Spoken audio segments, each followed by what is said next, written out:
স্বীকারোক্তি। একটা সহজ স্বীকারোক্তি যা পৃথিবীর সবচেয়ে দুঃসাধ্য অভিব্যক্তিতে পরিণত হয় তখন যখন নিশ্চিত ধ্বংস যেন তোমার হৃদয়টা মস্তিষ্কের অজস্র বাধা ডিঙিয়ে বেগতিক বেসামাল হয়ে সেই ধ্বংসের অভিমুখে পাগলা ঘোড়ার মতোই ছুটে যেতে চায় অহর্নিশ। এদিকে ওই একরত্তি বাধাহীন হৃদয়ের দাপটে তোমার পুরো দুনিয়া গতি হারিয়ে নিশ্চল হয়ে পড়ে মুহূর্তেই। মাফিয়া বস এরিস ইউভানের সঙ্গে ঠিক এমন কিছুই ঘটেছে। সারা জীবন নিজের অস্তিত্বহীন দাবি করা নির্জীব হৃদয়টা হুট করেই মাথাচাড়া দিয়ে উঠেছে কোনো এক সরলতার পরশে।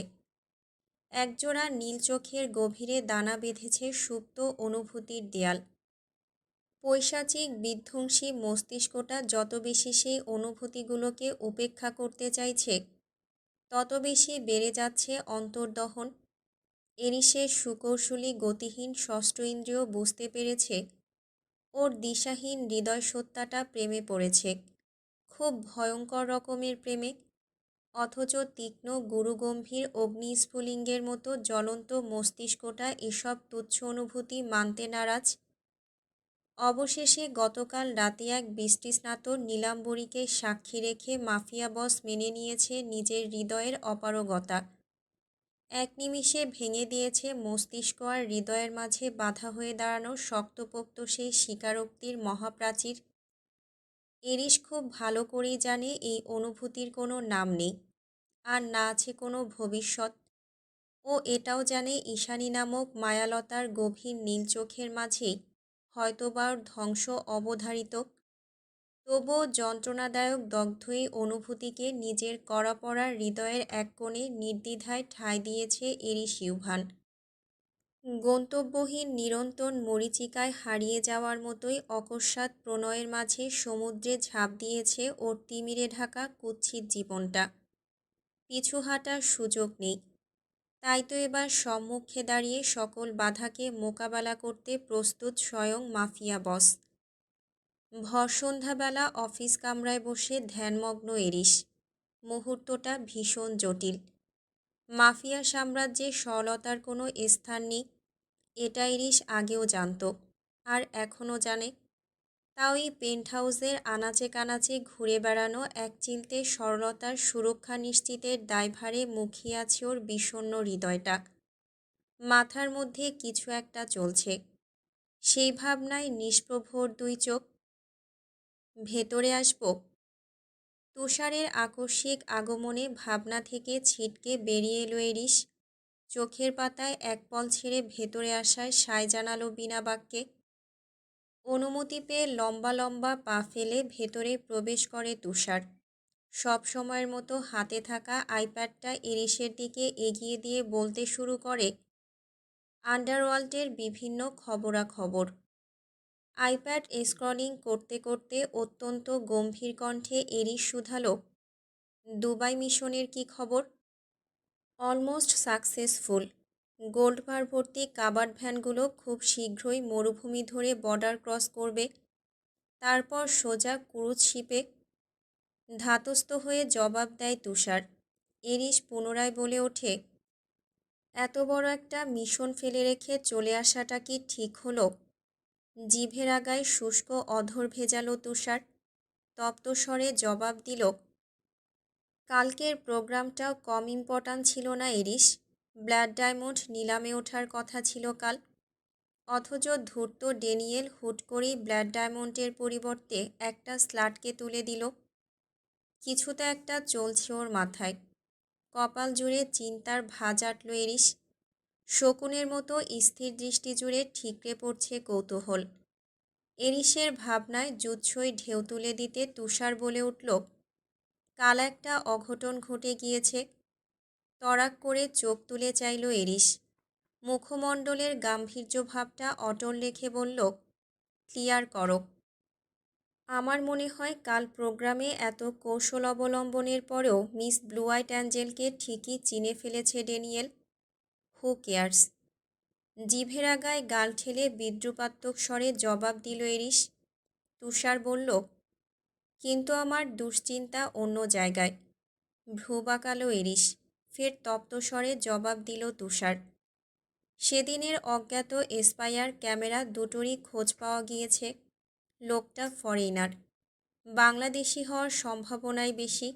তবে দুর্ভাগ্যবশত ক্যামেরার মধ্যে কোনো হার্ড ডিস্ক পাওয়া যায়নি। তার মানে তুমি বলতে চাইছো এসপাই দুটো ড্যানিয়েলের নয়, বরং অন্য কারো হয়ে কাজ করছিল? বিরস মুখে হ্যাঁসূচক মাথা দোলায় তুষার। তীক্ষ্ণ স্বরে বলে, কিন্তু মিস ব্লু আইট অ্যাঞ্জেলের সঙ্গে ওই অজ্ঞাত লোকের কানেকশনটা ঠিক ধরতে পারছি না। হোয়াট এভার, গডফাদার যেই হোক না কেন, যত বেশি তার ম্যান পাওয়ার থাকুক না কেন, ওর দিকে হাত বাড়ালে তাকে শিকড়ের মতো উপড়ে ফেলে দিতে দুইবার ভাবব না আমি। এরিসের তীব্র অধিকারবোধ আর তার রক্তিম মুখমণ্ডলের দিকে চেয়ে হতবিহ্বল তুষার। চোখের আগায় বিস্ময়টুকু ধরে রেখেই অবিশ্বাস্য কণ্ঠে বলে ওঠে, আপনি কি সিরিয়াস এরিস? তুমি ভালো করেই জানো এরিস ইউভান কখনো ঠাট্টা করে না। যা বলেছি আর যা করেছি সবটা ভেবে চিনতে। আমি এরিস পৃথিবী থেকে নিশ্চিহ্ন হয়ে গেলেও এ কথার নড়চড় হবে না কোনো দিন। বাই দ্য ওয়ে, পেপারসগুলো এনেছো? এরিসের মতো একরোখা পাগলা ঘোড়াকে আটকানো দুঃসাধ্য নেই তুষারের। অবশ্য স্বয়ং এরিস ইউভান নিজেই সেই কার্যে অপারগ। অগত্যা আড়ালে দীর্ঘশ্বাস ছেড়ে হাতে থাকা পেপারসগুলো এরিসের পানে এগিয়ে দিল তুষার। অতপর আস্তে করে 2 কদম পিছিয়ে গিয়ে শুকনো মুখে বলল, আরেকবার ভেবে নিলে ভালো হতো না? এটা সত্যি বাড়াবাড়ি হয়ে যাচ্ছে এরিস। মেয়েটার জীবন নিয়ে এভাবে ছেলেখেলা করাটা কি ঠিক হবে? তুষারের কথার প্রত্যুত্তরে চোখে মুখে ক্ষিপ্ততা টানল এরিস। কর্ধান্বিত স্বরে দাঁতে দাঁত পিষে বলল, হোক বাড়াবাড়ি। আমার করা অপরাধের তোপে দুনিয়া উল্টে যাক, তবুও ওর নামের শেষে স্লাট শব্দটা দ্বিতীয়বার শুনতে চাই না আমি। কিন্তু আপনি তো স্রেফ ওকে বাঁচানোর জন্য কিনে নিয়েছিলেন। সেটা আমি আর তুমি জানি, পুরো দুনিয়া তো আর জানে না। ওদের বাকবিতণ্ডার মাঝেই ঈশানীকে নিয়ে হাজির হলো একটা গার্ড। আজ আর টানা হ্যাসটা নয়, বরং নতজানু হয়ে চুপচাপ নিজের ইচ্ছেতেই এখানে এসেছে ঈশানী। কালকের পর থেকে এরিসের সঙ্গে লাগতে আসার কিংবা পেন্ট হাউস থেকে পালানোর দুটো ইচ্ছেই পুরোপুরি লোপ পেয়েছে ওর মাঝে। নিষ্ঠুর দুনিয়ার প্রবল জলোচ্ছ্বাসিত ঢেউয়ের দোলায় কংক্রিটের তুচ্ছ দেয়ালের মতোই ভেঙে গুড়িয়ে গিয়েছে ওর দিবালোকের ন্যায় কঠোর আত্মবিশ্বাস। বারংবার ঠকে যেতে যেতে ক্লান্ত ঈশানী। আবারও ভুলের উপর ভুল করে নিজেকে আর বোকা প্রমাণ করার কোনো ইচ্ছে নেই ওর। ফলস্বরূপ কুণ্ঠায় গুটিয়ে নিয়েছে নিজেকে। ঈশানী দরজা ঠেলে অফিস কক্ষে প্রবেশ করার সঙ্গে সঙ্গে থমকে যায় এরিস। তুষারের মাঝেও লোপ পায় কথা বলার স্পৃহা। গুটি পায়ে সামনে এগিয়ে এসে চুপচাপ দাঁড়িয়ে থাকে মেয়েটা। খানিকক্ষণ সময় নিয়ে পেপারসগুলোতে চোখ বুলিয়ে গম্ভীর রাশভারী আওয়াজে এরিস বলে ওঠে, 100 মিলিয়ন রুবলের পরিমাণ জানো? কুণ্ঠায় নতজানু হয়ে পড়ে ঈশানী। সামান্য চোখ উঁচিয়ে এরিসের পানে শঙ্কিত দৃষ্টি ফেলে নাসূচক মাথা নাড়ায় সে। বেশ, তাহলে সাইন করো। হাতে থাকা পেপারস আর কলমটা সামনে এগিয়ে দিয়ে চেয়ারে টানটান হয়ে বসল এরিস। এরিসের কথায় চকিতে মাথা তুলে সামনে দৃষ্টিপাত করে ঈশানী। টেবিলের উপর রাখা দলিল জাতীয় পেপারসগুলোর দিকে বিস্ময়কর চাহনি ফেলে উদ্বিগ্ন স্বরে বলে ওঠে, কিসের পেপারস এগুলো? আমি কেন সাইন করতে যাব? কি লেখা আছে এতে? এগুলো কন্ট্রাক্ট পেপারস।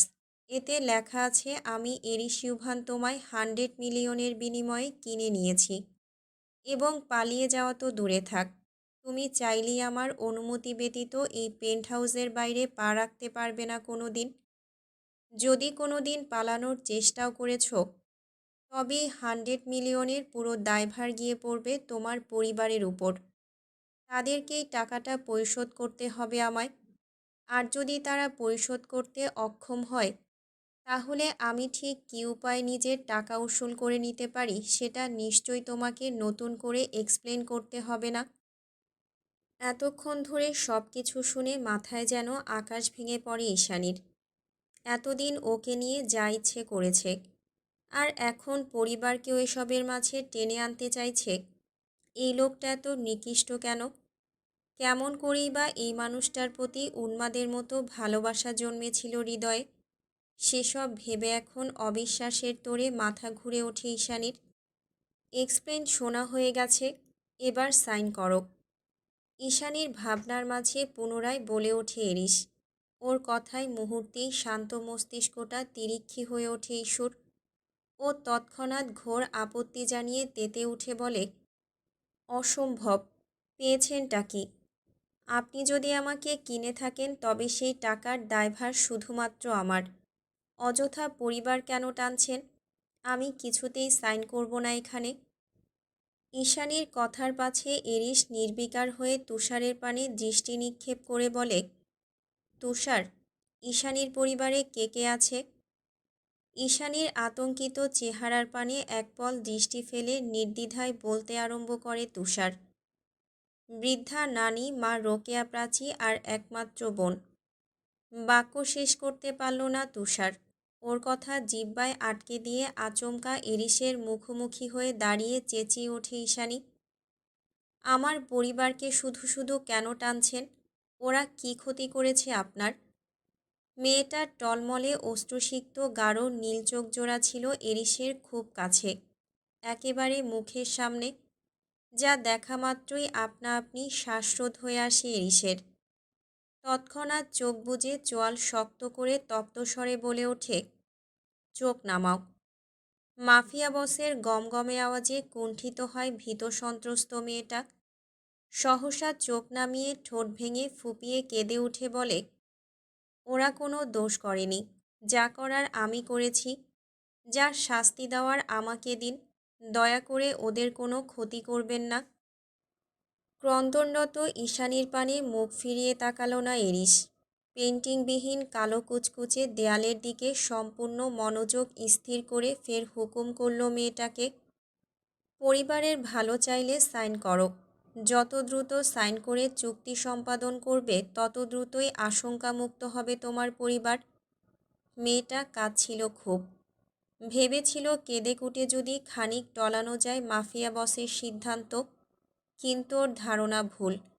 যার ভেতরে দুর্বলতায় অনুপস্থিত এসব তুচ্ছ কান্নাকাটি দিয়ে তার পাথর হৃদয়ে বর্ষণ নামানো তো অসম্ভব কাজ। ঈশানী নিরুপায়। জীবনটা আজকাল গলার কাটা হয়ে আটকে আছে ওর মাঝে। না পারছে অপসারণ করতে আর না তো গলাধঃকরণ করতে। অগত্যা হাতের পিঠ দিয়ে চোখ মুছতে মুছতে হাতে তুলে নিল চকচকে নিখুঁত কলমটা। হেঁচকি তুলে শুধালো, কোথায় সাইন করতে হবে? এবারও ইরিশ তাকালো না ওর দিকে। তুষার এগিয়ে এসে দেখিয়ে দিল স্থান। নিঃশব্দে চোখের জল বিসর্জন দিতে দিতে একের পর এক পাতা উল্টে স্বাক্ষর করে দিল ঈশানী। শেষ পাতাটায় স্বাক্ষর করা হয়ে গেলে কলমটা সেখানেই ছুঁড়ে ফেলে এক ছুটে বেরিয়ে গেল অফিস কক্ষ থেকে। ঈশানী কক্ষ ছেড়ে বেরিয়ে যেতেই আড়ালে দীর্ঘশ্বাস ছেড়ে বিনা বাক্যে পেপারসগুলোতে কলম চালায় স্বয়ং এরিস। বোকা মেয়েটা ভেবেছিল এরিসের কোনো দুর্বলতা নেই, অথচ নিজেই যে পাহাড় সমান দুর্বলতা হয়ে এসে নিঃশব্দে চির ধরিয়েছে মাফিয়া বসের বরফ কঠিন হৃদয়ের মাঝে। দুনিয়ার কেউ হদিস রাখেনি তার, কেউ খুঁজতে আসেনি বরফ শীতল হৃদয়ে হঠাৎ জাগ্রত হওয়া দগ্ধ দাবানলের ন্যায় অসহনীয় অনুভূতির তুফান। আমি আপনাকে নিয়ে চিন্তিত এরিস। আপনার কিছু হয়ে গেলে পাইথন প্যারাডাইসের ভিত নড়ে উঠবে। তুষারের কণ্ঠে স্পষ্ট উদ্বিগ্নতা। সব পরিস্থিতিতে সাবলীল মুখভঙ্গিমা আজ মিলিয়ে গিয়েছে দুশ্চিন্তার আড়ালে। সরু চোখে এক ঝলক তুষারকে পরখ করে ঠোঁট বাঁকিয়ে ক্রুদ্ধ হাসল এরিস। শূন্য ধূসর বাদামি চোখ দুটোতে তীক্ষ্ণতা ধরে রেখে ধারালো চোয়ালটা শক্ত করে বলে উঠল, দুর্বলতাটার হৃদয়ে জন্ম হয়েছে তুষার, মস্তিষ্কে নয়। ওই একটা জায়গা ছাড়া এক চুলো পরিবর্তন হয়নি কোথাও। পুরো দুনিয়ার কাছে পাইথন লিডার এখনও ব্ল্যাডি বিস্টি রয়েছে, কিন্তু আমাদের শত্রুরা জেনে গেলে। তুষারের কথা শেষ হওয়ার আগেই কঠিন স্বরে জবাব দিল এরিস। যেই আসুক না কেন, আমার দুর্বলতায় হাত বাড়ানোর আগে আমার হিংস্রতার সম্মুখীন হতে হবে তাকে। এরিসের কথার প্রত্যুত্তরে তুষার ফের কিছু বলতে যাবে তার আগেই দরজা ঠেলে ভেতরে প্রবেশ করে টমেটো প্রিন্স। দেখতে শুনতে বেশ স্মার্ট, মাথায় এঁটে আছে উলের তৈরি ব্যাকেট হ্যাট। কোট থেকে ঝরঝরিয়ে পড়ছে শুভ্র তুষারের কণা। ওকে দেখে হাতের পেপারসগুলো ডয়ারে ঢুকিয়ে রাখল এরিস। অতপর ভ্রু নাচিয়ে শুধালো, এখানে কি চাই? ঠোঁট প্রসারিত করে সাবলীল হাসল অ্যালেক্স। ওর সুনিপুণ হাসিতে ধাতস্থ হতে পারল না এরিস। কপালে সূক্ষ্ম ভাঁজ টেনে গম্ভীর স্বরে বলল, ড্যানিয়েলের হয়ে চামচামি করতে এলে এক্ষুনি বিদায় হও, দরজা খোলাই আছে। এরিসের কথায় পুনরায় কুটকুট করে কৌতুক হাসল অ্যালেক্স। হাত দিয়ে মাছি তাড়ানোর মতো করে বলল, ধুর, আমি কি এত বোকা নাকি? ড্যানিয়েল আর তুমি মিলে তৃতীয় বিশ্বযুদ্ধ বাঁধাও গিয়ে, তাতে আমার কি? আমার কাজ হলো ঠিকঠাক টমেটো সস সাপ্লাই করা। হে হে। কেন এসেছেন সেটা বলুন। তুষারের কাট প্রশ্নের জবাবে ঈষৎ হাসল অ্যালেক্স। বলল, এত রেগে যাচ্ছ কেন বাপু? মার্কেটে নতুন মাল এসেছে, একদম অরিজিনাল, সেটাই দেখাতে এলাম। তড়িৎ বেগে এগিয়ে এলো তুষার। সন্দিহান গলায় বলে উঠল, কই দেখি। তৎক্ষণাৎ মাথার হ্যাট খুলে ডেস্কের উপর রাখল অ্যালেক্স। হ্যাটের মধ্যে কয়েক প্যাকেট পাউডার ড্রাগস। সেগুলোকে জহুরি চোখে পরখ করে ঘ্রাণ শুকল তুষার। অতপর গমগমে আওয়াজে বলল, এগুলোকে ল্যাবে পাঠাতে হবে, আপনাকে বিশ্বাস করা যাচ্ছে না আপাতত। ঠোঁট উল্টালো অ্যালেক্স। ভাবলেশীন গলায় বলল, সে যেখানে খুশি পাঠাও, আমার টমেটো সসে কোনো ঘ্যাপলা নেই, একেবারে ব্র্যান্ডের জিনিস। আর যাই হোক, টমেটো প্রিন্স কখনো কোয়ালিটিবিহীন সস সাপ্লাই করে না। হ্যাঁসূচক মাথা নাড়িয়ে পুনরায় ড্রাগসের দিকে মন দিল তুষার। সেই তখন থেকে ধ্যানমগ্ন হয়ে কপালের ডগায় 2 আঙ্গুল বোলাচ্ছে এরিস। সেই দৃশ্য লক্ষ্য করে অকস্মাৎ অ্যালেক্স বলে ওঠে, মেয়েটাকে বেচে দিয়েছ নাকি? দেখলাম কাঁদতে কাঁদতে বেরিয়ে যাচ্ছে।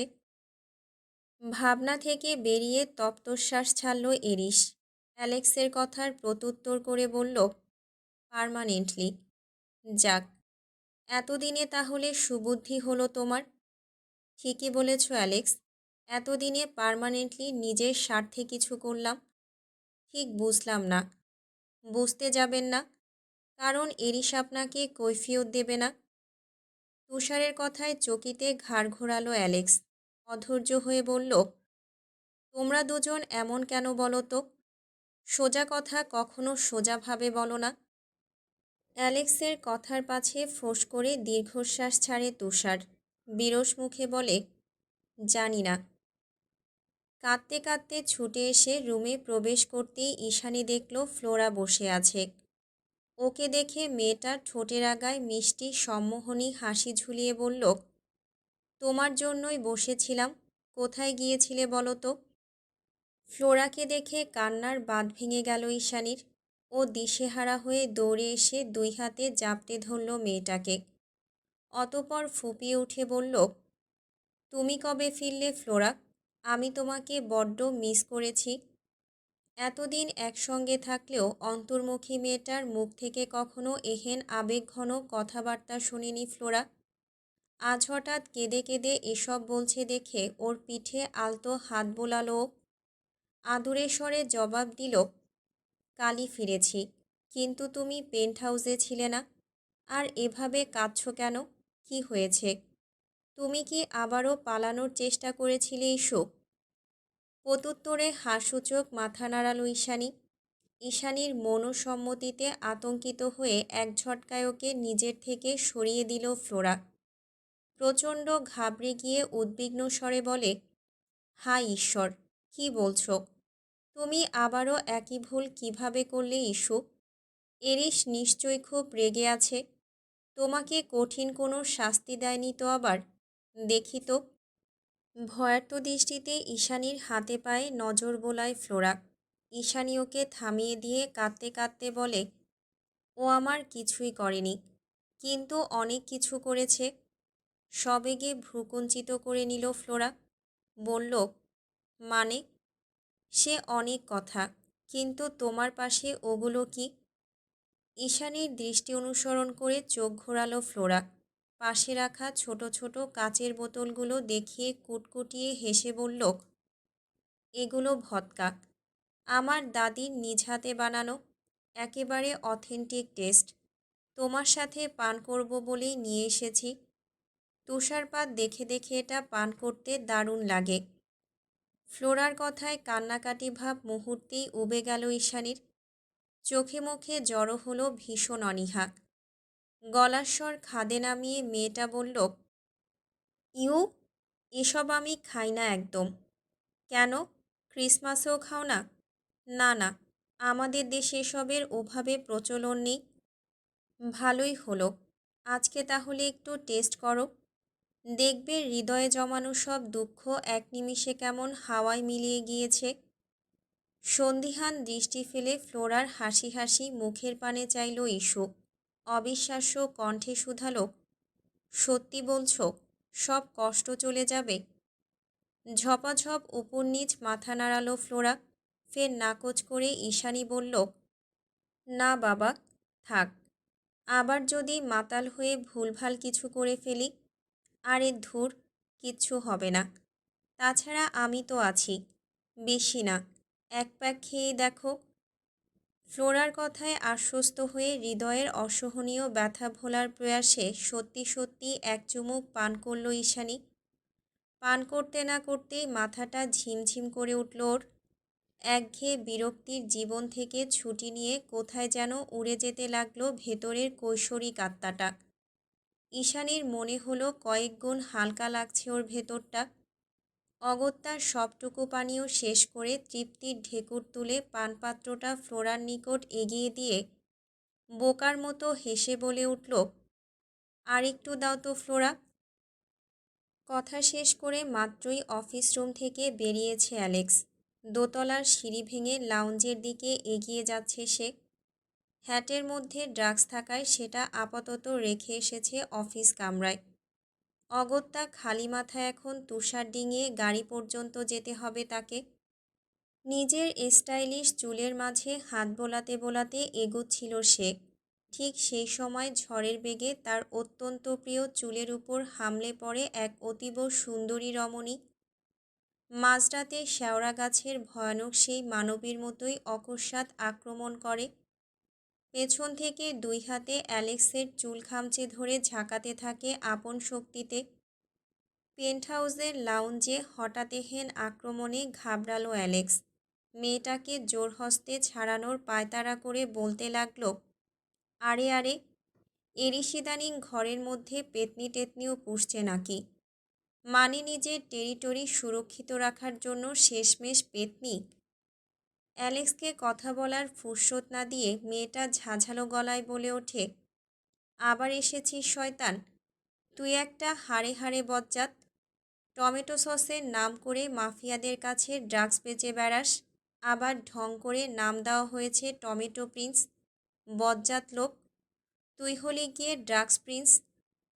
প্রচণ্ড চুলের ব্যথায় দিশেহারা অ্যালেক্স উপায়ন্তর না পেয়ে অকস্মাৎ চিল্লিয়ে উঠে বলল, আহ, ছিঁড়ে গেল, চুল ছিঁড়ে গেল। ছিঁড়ুক, তোর সব চুল ছিঁড়ে যাক। এদিকে লাউঞ্জে হঠাৎ চেঁচামেচি শুনে তড়িঘড়ি করে নিচে নেমে এলো তুষার। সিঁড়ি দিয়ে নামতে না নামতেই সামনের দৃশ্য অবলোকন করে চোখ কপালে উঠে গেল তার। তৎক্ষণাৎ দাঁত খিচিয়ে হাঁক পেড়ে ডেকে উঠল সে, ফ্লোরা। তুষারের ডাকে ঘুরল না ফ্লোরা, উল্টো আরও জোরে খামচে ধরল অ্যালেক্সের চুল। তুষার আর দাঁড়িয়ে রইল না, বড় বড় পা ফেলে সামনে এগিয়ে এসে টেনে টুনে ছাড়ালো ফ্লোরাকে। ওর ঘোলাটে চোখে দৃষ্টিপাত করে ধমকের স্বরে বলল, কি করছিলে এসব? বোধবুদ্ধি কি সব ইয়াকুতিয়ার ঘোড়ার মাংসের সাথে গিলে খেয়ে এসেছ? তুষারের ধমকে সম্বিত ফিরে পেল ফ্লোরা। সহসা শান্ত হয়ে ঠোঁট ফুলিয়ে দাঁড়িয়ে রইল চুপচাপ।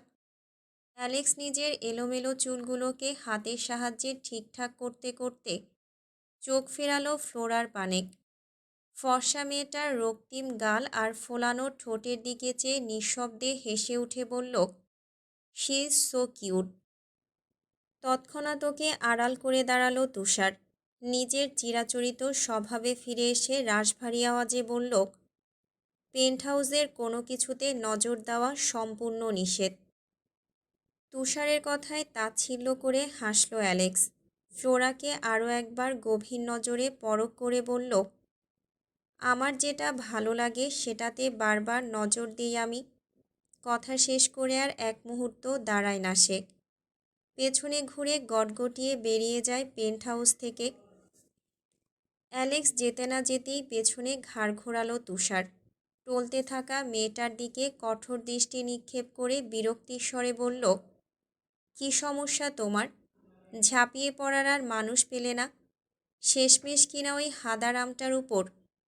তুষারের কথার পাছে কাঁদো কাঁদো স্বরে জবাব দেয় ফ্লোরা, আপনার কি সমস্যা? সব সময় শুধু রেগে মেগে থাকেন, জামা কাপড় নষ্ট হওয়ার ভয় দেখান।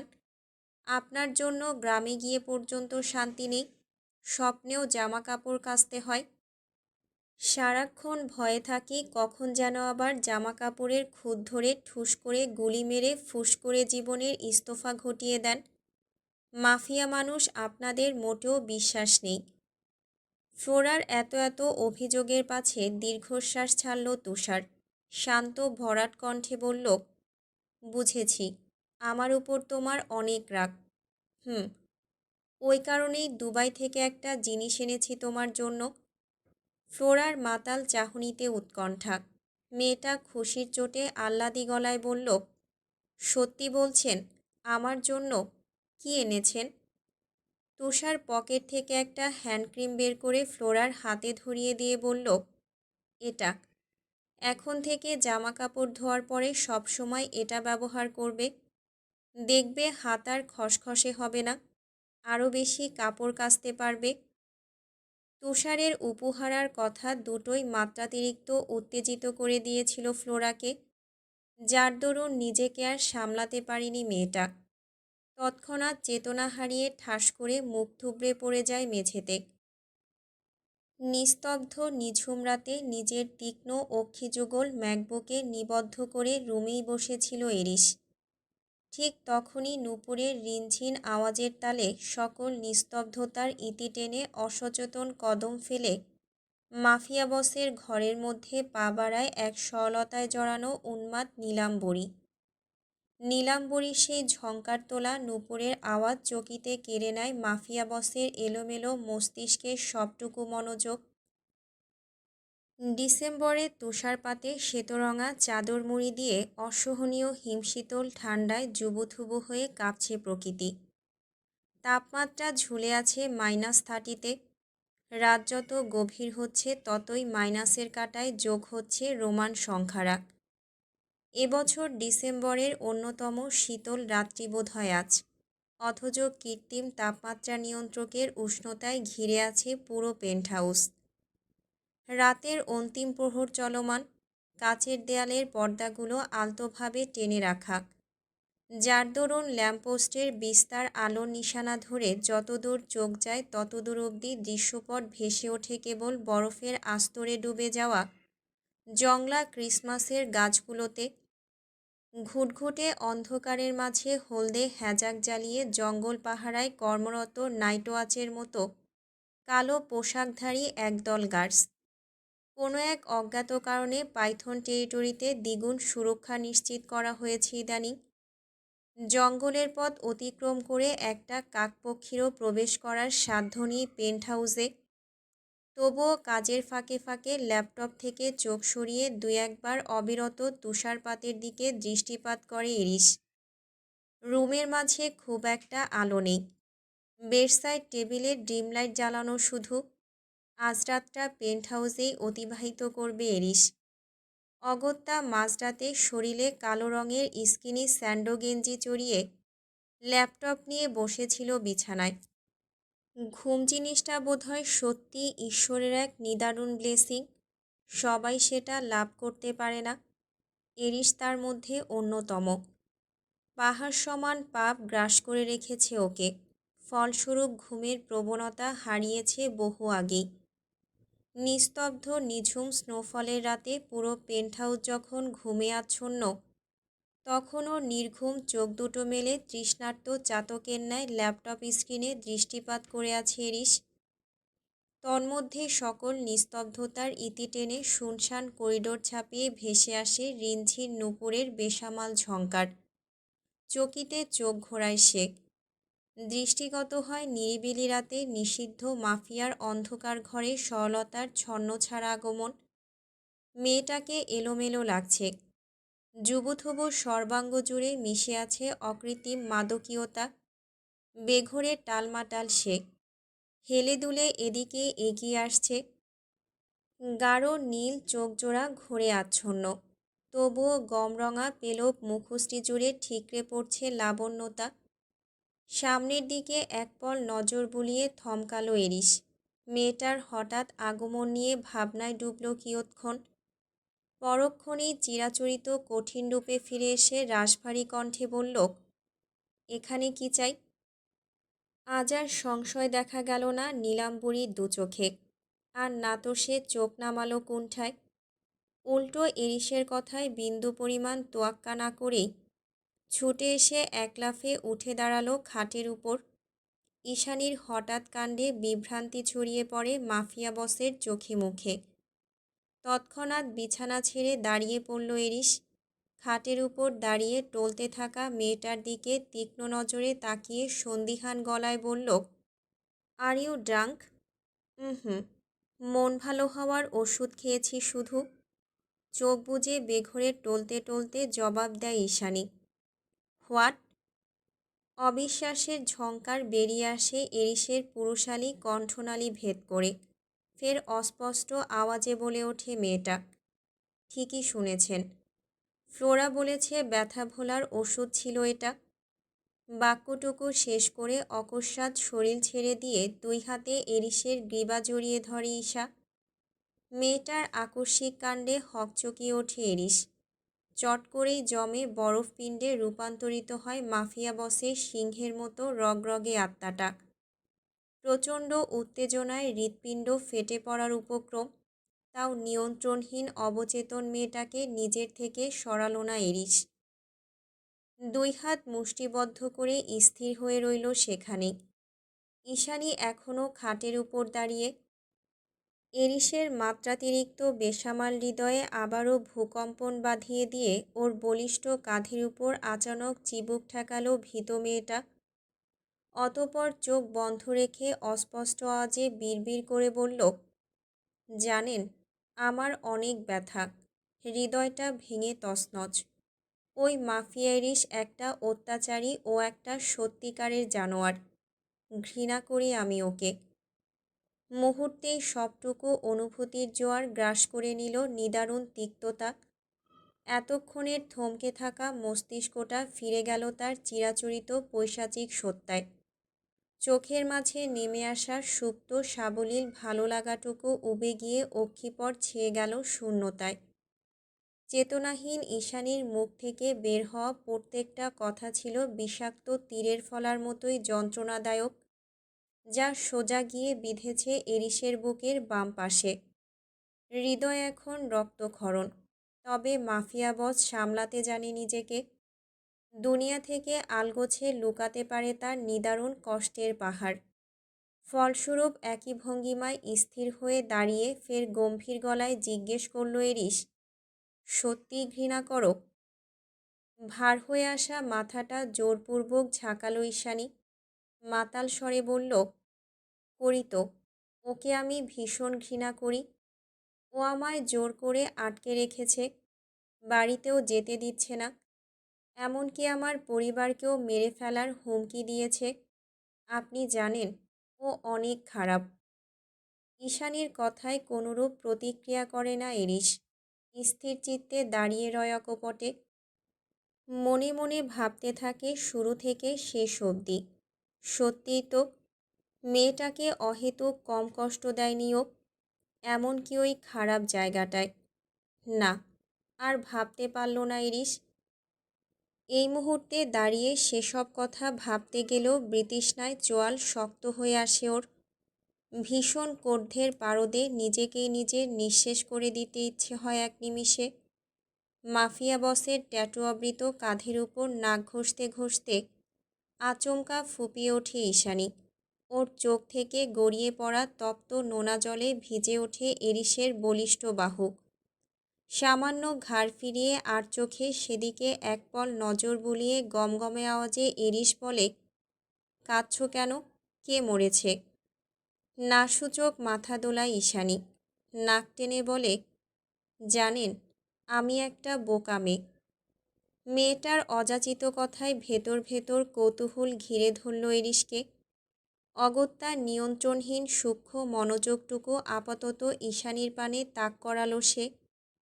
কিছু মুহূর্ত নিশ্চুপ থেকে ফের একাই বলতে আরম্ভ করে ঈশানী, দুনিয়াতে কেউ আমায় কখনোই ভালোবাসেনি, একটু মাথায় হাত বুলিয়ে কাছে টানেনি।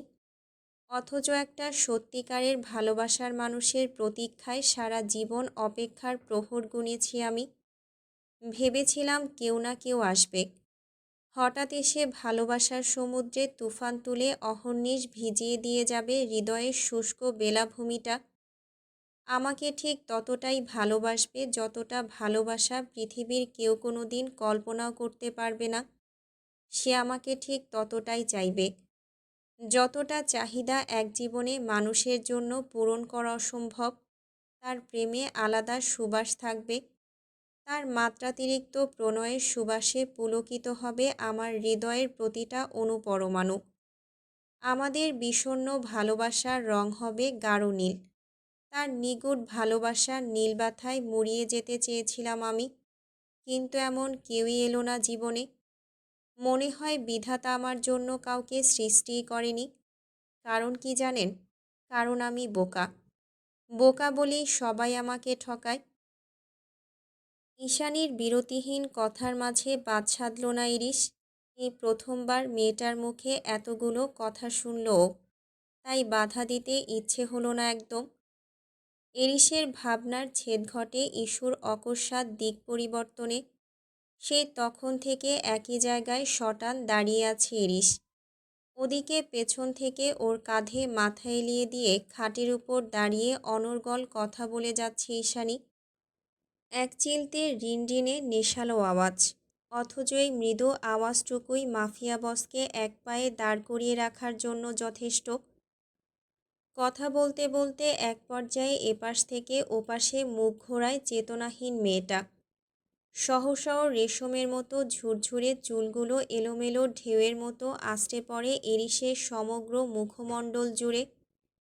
কোনোরূপ দ্বিধাবোধ না করেই মুখের উপর থেকে আঙুলের সাহায্যে আলগোছে চুলগুলো সরিয়ে দিল এরিস। সেসবে বিন্দুমাত্র খেয়াল দিল না ঈশানী। নিভু নিভু চাহনি মেলে ঝাপসা চোখে পরখ করল মানুষটাকে। তার শরীরের কৃত্রিম সুগন্ধি মিশ্রিত পুরুষালী ক্লোনের সুঘ্রাণ, আর সুচালো খড়দাড়িতে ঢাকা গৌর ধারালো চিবুক, দুটোই অস্পষ্ট।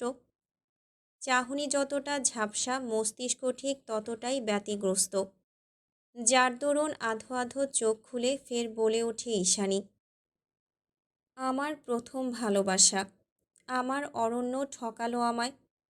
মাহিনও বিয়ে না করে আমার মুখটা অবধি না দেখেই চলে গেল। কেন বলুন তো? আমি কি এতটাই অসুন্দর, এতটাই অপয়া? এইটুকু কি ভালোবাসা যেত না আমাকে? এতক্ষণে ঈশ্বর কথায় শান্ত মস্তিষ্কটা আচানক চড়াত করে উঠল এরিসের।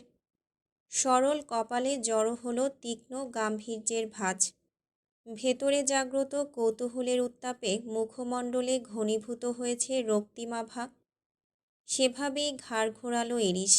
এরিস ঘুরতেই ঈশ্বর টলতে থাকা অবচেতন মাথাটা পড়ে যেতে নেয় অকস্মাৎ। তবে তার আগেও নরম তুলতুলে গালটাকে হাতের সাহায্যে তুলে ধরে এরিস। ধরে রাখা অবস্থাতেই ওর নরম গালে হালকা ঝাঁকুনি দিয়ে প্রশ্ন ছড়ে সে, মাহিনকে? ঘোরে আচ্ছন্ন মস্তিষ্কটা খাটিয়ে ভালোভাবে উত্তর দিতে পারল ঈশানী। অগত্যা এলোমেলো কথার পসরা সাজিয়ে বলল, হুম, মাহিন খুব সুদর্শন, একেবারে মিস্টার পারফেক্ট, দেখতে ঠিক রাজপুত্রের মতো, কিন্তু আমার মুখটা পর্যন্ত দেখল না সে। বিয়েটা ভেঙে দিয়ে চলে গেল। ঈশানীর আগেও বিয়ে ভেঙে গিয়েছিল। ব্যাপারটা বোধগম্য হতেই অযাচিত ব্যথায় টনটন করে উঠল এরিসের শুষ্ক কড়া পড়া হৃদয়টা। তার মানে মেয়েটা আগে থেকেই ভাঙাচোরা, অথচ এই ভাঙা মেয়েটাকে পুনরায় ভেঙে গুঁড়িয়ে দেওয়ার কতই না প্রচেষ্টা ছিল মাফিয়া বসের। তবে এই মুহূর্তে সেই নিগুড় ব্যথাটুকু ছাপিয়ে ওর মস্তিষ্কে চড়াও হয়েছে অহেতুক ক্রোধের দাবানল। ঈশানীর মুখে এত এত প্রশংসা শুনে মাহির নামটার প্রতি একরাশ প্রতিহিংসায় জ্বলে পুড়ে যাচ্ছে ভেতরটা। ফলস্বরূপ এবার আর নিজের অনুভূতিগুলোকে সামাল দিয়ে উঠতে পারল না মাফিয়া বস। অবচেতন মেয়েটার নরম চিবুকটা আলতো হাতে চেপে ধরে তীব্র অধিকারবোধ খাটিয়ে ক্রোধান্বিত স্বরে বলে উঠল, হোক সুদর্শন, এই নামটা তুমি আর দ্বিতীয়বার উচ্চারণ করবে না মুখে। আর কোনো দিন যাতে না শুনিয়ে সব ইউজলেস গুণগান। শুনতে পেয়েছ? এই, শুনতে পেয়েছ? ঈশানীর সরু বাহু দুটো আলতো করে ঝাঁকিয়ে উঠল এরিস। হঠাৎ ঝাঁকুনি খেয়ে চোখ খুলে ইস্যু।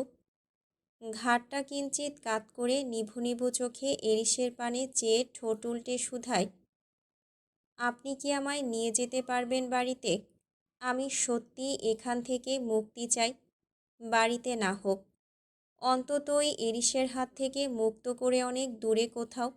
বলুন না, পারবেন? তুমি সত্যি চলে যেতে চাও? নির্জীব বিষণ্ণ কণ্ঠে প্রশ্ন ছুড়ল এরিস।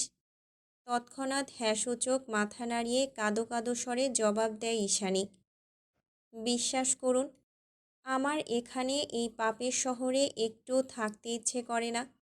স্বপ্নের মাঝেও মানুষের হাহাকার চিৎকারে কলিজা কেঁপে ওঠে আমার। মুখে স্বীকার না করলেও সত্যি তো এটাই। আমি এরিসকে প্রচণ্ড ভয় পাই। ভয় পাই ওর নৃশংসতাকে। জেনে শুনে কি কেউ এমন একটা নির্দয় মানুষের সংস্পর্শে থাকতে চায়? বলুন, আপনি এরিসের সঙ্গে লড়াই করে আমাকে এখান থেকে নিয়ে যাবেন? কথা বলতে বলতে এরিসের স্কিনি স্যান্ডো গেঞ্জিটা ধরে শূন্যে ঝুঁকে পড়ে ঈশানী। এরিস পুনরায় সামলালো ওকে। টেনে টুনে দাঁড় করিয়ে ওর গাঢ় নীল চোখের মাঝে দৃষ্টি স্থাপন করে স্তব্ধ স্বরে বলে উঠল, তোমার গল্পে এরিস ইউভান শুধুই খলনায়ক, তাই না সাকুরা? সাকুরা? আশ্চর্য কণ্ঠে একই শব্দের পুনরাবৃত্তি করল ঈশানী। তৎক্ষণাৎ চোখের পলক ছেড়ে হ্যাঁ বোঝালো এরিস। মনে মনে বলল, তুমি আমার চোখে সাকুরার মতোই স্নিগ্ধ, পারফেক্ট ইন এভরি ওয়ে। এরিসের শূন্য চোখে সদ্য জন্মানো অনুভূতির ভাষা বুঝল না ইস্যু। অগত্যাই টলতে টলতে জবাব দিল মেয়েটা, হ্যাঁ, ও সত্যি একটা ভিলেন। আমাকে ঠকিয়েছে, কষ্ট দিয়েছে, জোর করে এই পাপের শৃঙ্খলে আবদ্ধ করে রেখেছে। সাধ্য থাকলে আমি ওকে মেরেই ফেলতাম। কথা শেষ করতে না করতেই অকস্মাৎ মুখ বাড়িয়ে এরিসের গলার মাঝে কামড় বসিয়ে দিল ইস্যু। দিন দুনিয়ার সমস্ত হুঁশজ্ঞান হারিয়ে নেশার ঘরে বুঁদ হয়ে এত বড় অঘটন ঘটিয়ে ফেলেছে মেয়েটা। শরীরে সর্বশক্তি প্রয়োগ করে শক্তভাবে চেপে ধরেছে দুই চোয়াল। ধরেছে তো ধরেছেই, ছাড়ার কোনো নামগন্ধ নেই। অথচ রাগী হিংস্র মাফিয়া বসটা আজ নিশ্চল, নিষ্প্রভর মুখের অনুভূতি, যার দরুন এত অসহনীয় যন্ত্রণার মাঝেও দূরে ঠেলল না ইস্যুকে। দুই হাত মুষ্টিবদ্ধ করে চুপচাপ ব্যথা সহ্য করে গেল চোখ খিচে। মেয়েটার প্রকাণ্ড কামড়ের তোপে চামড়া ভেদ করে রক্ত বেরিয়ে আসার উপক্রম। তবুও টু শব্দটি করল না ইরিস। মনে মনে বোধ করল ঈশানীর ব্যথায় জর্জরিত হৃদয়টার তুলনায় ওর এইটুকু শারীরিক যন্ত্রণা ছিল নিতান্তই নাজুক আর স্বল্প। বেশ অনেকক্ষণ বাদে ধীরে ধীরে চোয়ালের শক্তি কমে এলো ইস্যুর। অগত্যা ঢিলে হয়ে গেল দাঁতের বাঁধন। এক পর্যায়ে পুরোপুরি ওর গলা ছেড়ে দিতেই আস্তে করে মাথাটা ঢলে পড়ল এরিসের ঢেউ খেলানো বুকের মাঝে। লম্বাটে পুরুষালী গ্রীবা থেকে চুইয়ে চুইয়ে পড়ছে তরতাজা রক্তস্রোত। অথচ নিজের দগদগে ক্ষতর কথা বেমালুম ভুলে গিয়ে চেতনাহীন পেলব অপ্সরীটাকে চোখ দিয়ে গ্রাস করে নিচ্ছে মাফিয়া বস। স্ফটিকের মৃদু আলোতে কিয়ৎক্ষণ নিষ্প্রভ চোখে ভীত মেয়েটাকে পরখ করে ঠোঁট বাঁকালো এরিস। অতপর জিভের ডগায় গাল ঠেলে হাসকি স্বরে বলে উঠল, তোমার ডেস্টিনিতে ভিলেনি লেখা আছে, তাহলে অযথা হিরোর খোঁজ কেন করছো প্রেম আমার? আজ ভর সন্ধ্যাবেলায় একরাশ কাপড় ভিজিয়েছে ফ্লোরা। হঠাৎ এত কাপড় ভেজানোর কারণ জানতে চাইলে ঈশানীকে বলেছে, ওয়েদার চেক করেছিলাম, আগামীকাল তাপমাত্রা 1 ডিগ্রিতে পৌঁছবে, মানে হালকা রোদে বরফ গলতে শুরু করবে। তাই তাড়াহুড়ো করে এগুলো পরিষ্কার করে রাখছি, যাতে সকাল সকাল শুকোতে দেওয়া যায়। ফ্লোরার জবাব শুনে ফোঁস করে দীর্ঘশ্বাস ছাড়ে ঈশানী। আজ আর ওর মাঝে ভাবান্তর নেই কোনো। অযাচিত ভাবনার অনলে সেই সকাল থেকে ডুবে আছে মেয়েটা। ঈশানীর উদাসীন মুখশ্রী নজরে এলে ভ্রুকুচকে বাদামি চোখ জোড়া ছোট ছোট করে ফেলল ফ্লোরা। সহসা কাপড় চোপড়ে সাবান লাগাতে লাগাতে ভাবুক ঈশানীকে আচমকাই ডেকে উঠে বলল, এই মেয়ে, কি এত ভাবছ তখন থেকে? ফ্লোরার ঝাঝালো ডাকে তৎক্ষণাৎ সম্বিত ফিরে পেল ঈশানী। একাকার সমান টানাপোড়েনের তোপে গালের উপর এক হাত ঠেকিয়ে চিন্তিত স্বরে জবাব দিল, আমার না কালকে রাতের কিছুই মনে পড়ছে না ফ্লোরা। এতে আবার চিন্তার কি আছে? সকালে উঠে তো দেখলাম নিজের বিছানায় ঠিকই পড়ে পড়ে ঘুমাচ্ছ। হাতের কাজ করতে করতে ঠোঁট উল্টে প্রত্যুত্তর করল ফ্লোরা, না তেমন কিছুই না।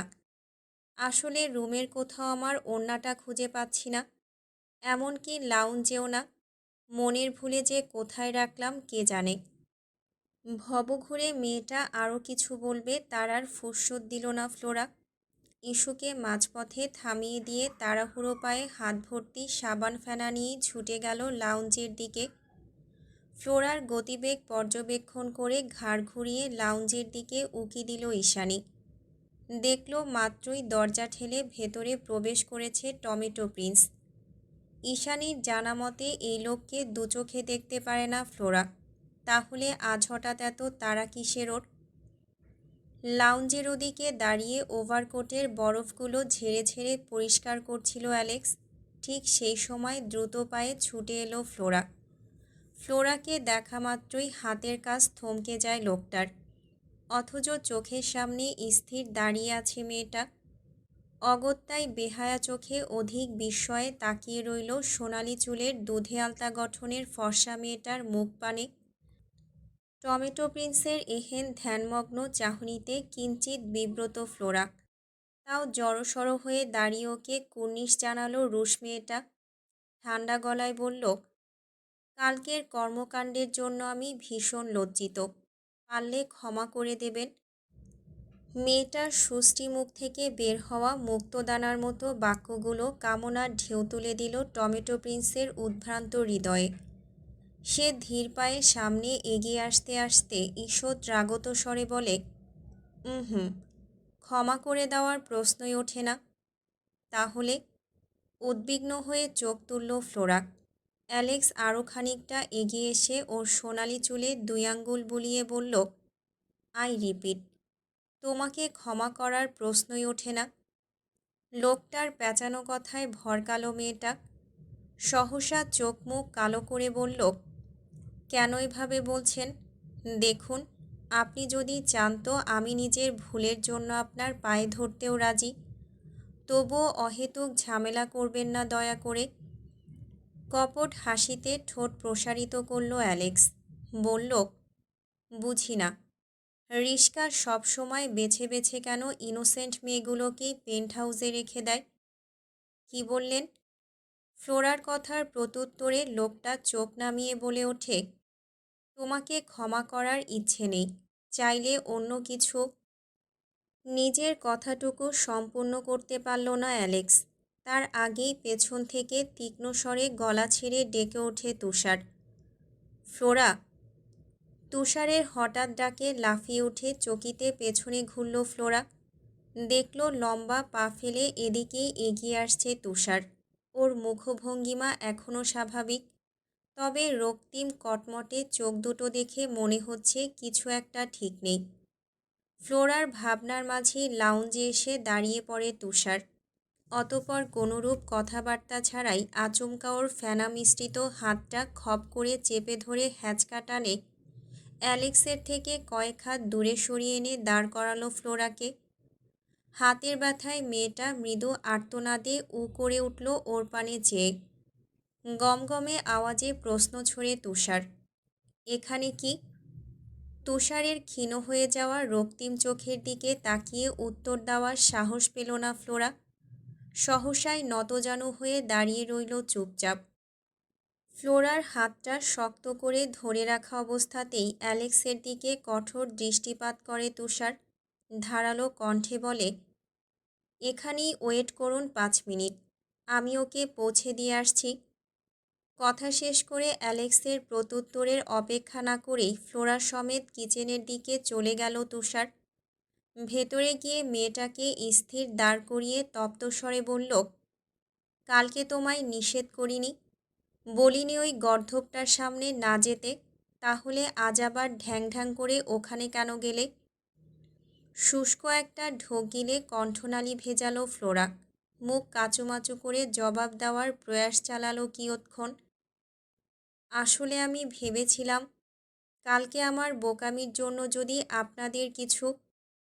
বাক্য সম্পূর্ণ করার আগেই ওকে মাঝপথে ধমকে ওঠে তুষার। একরত্তি মেয়েটাকে চোখ পাকিয়ে বলে, জাস্ট শাট আপ। টমেটো প্রিন্সকে কী ভাবো তুমি? ওর জন্য কী বা হবে আমাদের? লিসেন ফ্লোরা, আমি তোমাকে বড়সড় একজন মাফিয়ার সঙ্গে বিয়ে দেব। তুমি হবে মাফিয়া কুইন, কোনো এক মাফিয়া কিংয়ের মনের সম্রাজ্ঞী, তার বিশাল টেরিটরির একমাত্র রানী। আর তুমি কিনা ভয় পাচ্ছ সামান্য ড্রাগস ডিলার টমেটো প্রিন্সকে? আশ্চর্য! এতক্ষণ যা বলেছিল, কিন্তু শেষ বাক্যগুলোতে নাজুক হৃদয়টা এক মুহূর্তেই ভেঙে টুকরো টুকরো হয়ে গেল ফ্লোরার। নিজের অজান্তেই ভীষণ যন্ত্রণায় নীল হয়ে এলো মেয়েটার আদুরে মুখমণ্ডল। কখন যে জলের জোয়ারে ভরে উঠল দুচোখের শীর্ণকায় কোটর, সে কথা বলা বাহুল্য। তুষার ভেবেছে বকাবকিটা একটু বেশি হয়ে গেছে বোধহয়, তাই হয়তো মেয়েটা কাঁদছে। সহসা কোনোরূপ কথা না বাড়িয়ে ফ্লোরাকে একটু একাকী সময় দেওয়ার প্রয়াসে সে চুপচাপ বিনা বাক্যে প্রস্থান করল। ওদিকে তুষার যেতে না যেতেই ছুটে আসে ঈশানী। উদ্বিগ্ন স্বরে বলে ওঠে, তুমি এসব করেছো কাল রাতে? তাহলে ভাবো, আমার তো কিছু মনেও নেই। আমি যেন আরও কি ভুল করে বসে আছি। ঈশানী কথা বলছিল অনর্গল। তখনই ওর চোখ আটকালো ফ্লোরার বিমর্ষ অক্ষিপটে। যতই বকাবকি শুনুক না কেন, মেয়েটাকে এর আগে কখনো এমন বিধ্বস্ত রূপে আবিষ্কার করেনি ঈশানী। আজই প্রথমবার। চঞ্চল হাসি খুশি মেয়েটার হলোটা কি হঠাৎ? মস্তিষ্কের অজ্ঞাত ভাবনায় তৎক্ষণাৎ মৃদুস্বরে জিজ্ঞেস করল ঈশানী। বলল, ফ্লোরা, কি হয়েছে তোমার? আজ আর একগাল হেসে প্রত্যুত্তর করল না ফ্লোরা, বরং ইস্যুর প্রশ্নকে সম্পূর্ণ উপেক্ষা করে চোখ মুছতে মুছতে এক ছুটে চলে গেল নিজের কক্ষে।